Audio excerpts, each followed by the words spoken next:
जब तक आप गरीब होगे उस दिन तक 1,00,000 रुपया साल का 8,500 रुपए महीने के आपके बैंक अकाउंट में खटाखट हर महीने जाएंगे। क्या आप भी राहुल गांधी की तरह वास्तव में मानते हैं कि गरीबी को एक ही झटके में मिटाया जा सकता है? और क्या कांग्रेस की महालक्ष्मी योजना गरीबी उन्मूलन के लिए प्रभावी उपाय है?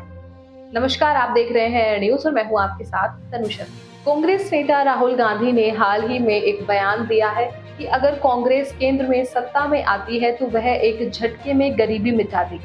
हालांकि बाद में उन्होंने अपने बयान पर सफाई देते हुए कहा कि उनका मतलब यह नहीं था कि गरीबी को एक ही झटके में खत्म किया जा सकता है। एक प्रेस ब्रीफिंग में गांधी ने कहा, कोई नहीं कह रहा है कि गरीबी एक बार में समाप्त हो जाएगी, लेकिन हम इसके लिए ठोस प्रयास कर सकते हैं। उन्होंने राजस्थान में एक चुनावी रैली में कहा था, अगर गरीबी रेखा से नीचे है तो हर साल 1,00,000 रुपए देते रहेंगे और एक झटके में हम हिंदुस्तान से गरीबी मिटा देंगे। इस पर प्रधानमंत्री नरेंद्र मोदी ने गांधी पर निशाना साधते हुए उन्हें शाही जादूगर कहा, जो अपने एक झटका गरीबी हटाने की टिप्पणी से देश को चकित कर दिया।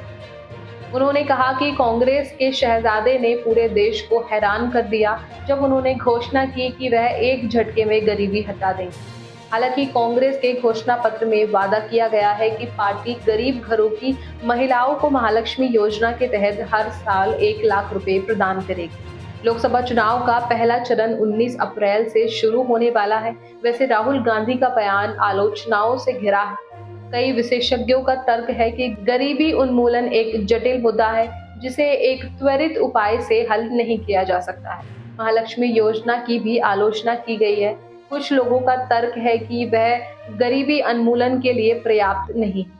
हालांकि गांधी के समर्थकों का तर्क है कि उनका बयान केवल आशय व्यक्त करता है और उनका अर्थ यह नहीं है कि गरीबी को रातों रात मिटाया जा सकता है।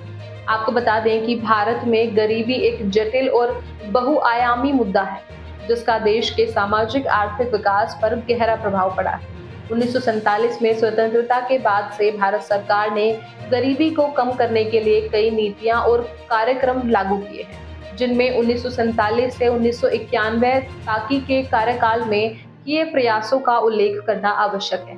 स्वतंत्रता के बाद से शुरुआती दशकों में भारत ने एक नियोजित अर्थव्यवस्था का पालन किया जिस पर सरकार का भारी नियंत्रण था। सरकार ने बड़े पैमाने पर औद्योगिकरण का और कृषि विकास पर ध्यान केंद्रित किया। इस अवधि के दौरान गरीबी में मामूली कमी आई, लेकिन प्रगति धीमी थी। इसके बाद 1991 से वर्तमान में जब आर्थिक उदारीकरण की गई तब गरीबी में कमी के बजाय और विकराल होती चली गई। 1991 में भारत ने आर्थिक उदारीकरण की प्रक्रिया शुरू की। इसने विदेशी निवेश को आकर्षित किया और आर्थिक विकास को गति दी। उदारीकरण के बाद के दशकों में आंकड़ों में भारत ने गरीबी में उल्लेखनीय कमी देखी। आपको बता दें कि विश्व बैंक के अनुसार 1951 में भारत में गरीबी दर 50% से अधिक थी। 2011 से 12 में यह घटकर 21.9% हुई। हालांकि यह ध्यान रखना महत्वपूर्ण है कि गरीबी रेखा की परिभाषा समय के साथ बदलती रही है, जिससे प्रगति की तुलना करना मुश्किल हो जाता है। भारतीय योजना आयोग के अनुसार 2011 से 12 में ग्रामीण गरीबी दर 25.7% और शहरी गरीबी दर 13.7% थी।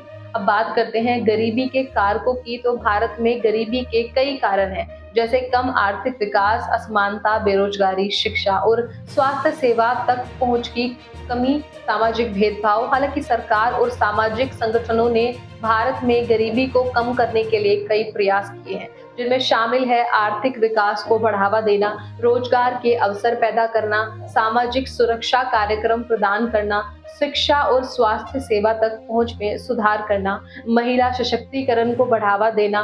तो इस तरह हमने जाना कि 1947 में भारत में गरीबी में उल्लेखनीय कमी आई, लेकिन यह अभी भी एक प्रमुख मुद्दा है।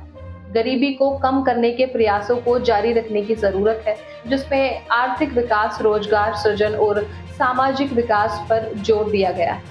बहस आने वाले दिनों में जारी रहने की संभावना है, जबकि कुछ लोगों का मानना है कि यह बयान महत्वाकांक्षी है, अन्य इसे यथार्थवादी नहीं मानते हैं।